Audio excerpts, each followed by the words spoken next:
So these differences are further clarified when we think about Aquinas' 5 ways to prove that God exists. Now, I'll have to do a whole nother video to explain all of these in detail.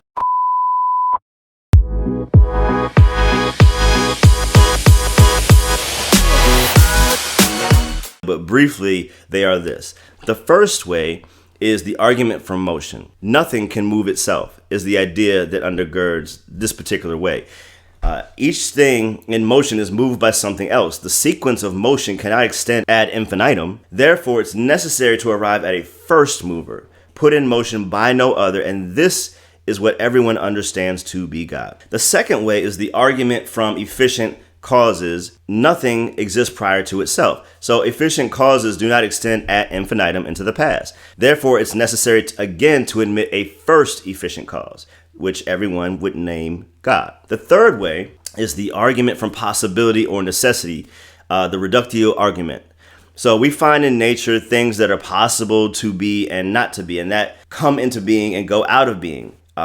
Contingent beings is what we're talking about. So assume that every being is a contingent being.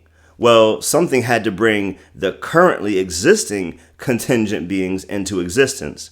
If not, nothing would exist. So some being exists of its own necessity and does not receive its existence from another being, but rather causes them.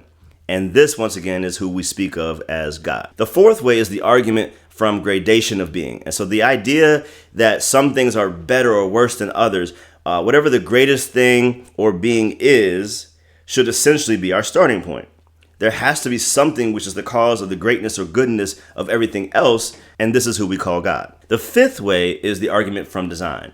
So things appear to have a telos or a goal, but this is true even for things that can't think. And so this would seem to indicate the presence of an intelligence behind the existence of everything. And this intelligence is who we call God.